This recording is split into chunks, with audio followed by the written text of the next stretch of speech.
அவங்களுக்குன்னு ஒரு சிக்னேச்சர் இருக்குன்னு அதை பண்ணாம நம்ம வந்து இந்த இடத்துல லவ் வந்து காட்ட முடியாது.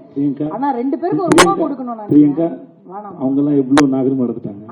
நம்ம ஊர்ல நம்ம ஆளோட மானத்தை காப்பாற்றும் போது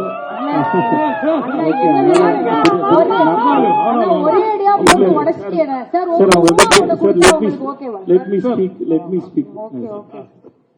They both are gentlemen, not like you people, please. Okay. Bigg Boss பத்தி 2 பேருமே ரொம்ப அழகா சொன்னாங்க. இங்க வந்து நிறைய பேருக்கு இந்த மேடை அற்புதமான வாய்ப்பு வழங்கியிருக்கு.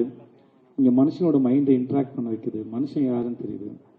அங்க இருக்கிற கண்டஸ்டன்ட், ஹோஸ்ட், ஆடியன்ஸு எல்லாருமே அந்த வீட்டுக்குள்ள இருக்க ஒரு ஆளா தான் இருக்கும் அந்த ஷோ பார்க்கும்போது. ஏன்னா அங்க எதுவுமே ட்ராமா இல்லை. ஒன்று. 2வது நம்ம அஸ் அ பர்சனாகவும் சரி, நம்மளாலே ஒரே பர்சனாலிட்டி வச்சுக்கிட்டே இருக்க முடியாது. அது மாறிக்கிட்டே இருக்கும். அப்படி நமக்கு நம்மளை திரும்பி பார்க்குறது. Bigg Boss is like a mirror for me. நான் எல்லா கண்டஸ்டன்ட்கிட்டையும் நான் என்ன பார்க்குறேன். நானும் நாகரசன் சார் சொன்ன மாதிரி இந்த பிக் பாஸ் நான் பண்ண மாட்டேன்னு சொன்னேன். எனக்கு தெரியாதுன்னு சொன்னேன். நான் பிக் பாஸ் பார்க்கவே மாட்டேன் எனக்கு. அதனால் எனக்கு அது மேலே எனக்கு வேற ஒரு ஒப்பீனியன் இருந்தது. பட் நான் ஃபஸ்ட்டு சீசன் 8 பண்ணேன். இப்போ சீசன் 9 பண்ணுறேன்.